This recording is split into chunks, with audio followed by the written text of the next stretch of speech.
And suddenly, mid-80s, there are a couple of kibbutzniks, people that walk over here. They go on the beach, the beach had recited, and they see Iron Maiden nails. Now, they were archaeological puff. They liked history and archaeology. They were not professionals, but they knew that they have something over here. So in late 1985, they call an archaeologist. They come in. It takes them a couple of minutes, and boom, you see two crazy archaeologists dancing on the mud.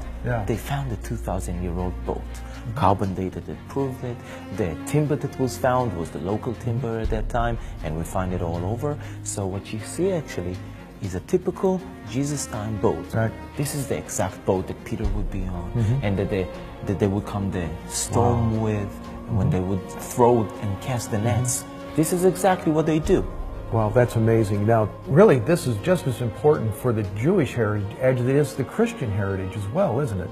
Absolutely. Not only that it is important to both heritage, and I would say even vital.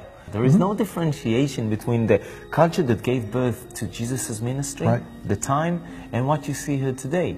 You cannot tell the difference, because if you dig 2,000 years ago, it is Jesus' times, but it is also the end of the Second Temple period. So every relic that we find is most important for both, if you want, stories, for both narratives. When you want to hear and listen and understand Jesus' allegories, the stories, you have to see the vegetation. You have to see the proximity between the sites, and you have to see how the boats look like, what is the smell of the sea, what is the St. Peter fish that grows over here.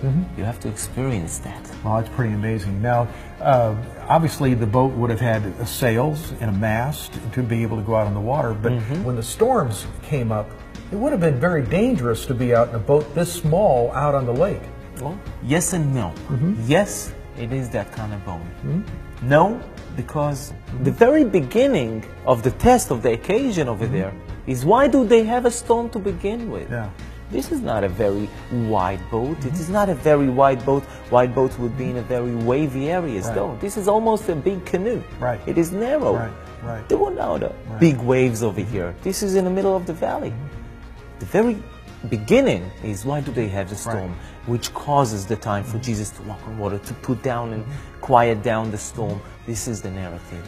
So the disciples, who would have been fishermen, would have probably been using boats similar to this to fish. So when they had no fish caught, when Christ told the disciples to move the nets from one side to the other, that really wasn't much of a move from the left or the right. Exactly the point that Jesus is making. There should be fish all over. But with a little luck on one side, or in other words, with the grace of the Lord, one can choose. And the miracle, again, is not that they had a fish on the other side. The miracle is that they didn't have a fish on the side that they cast the net.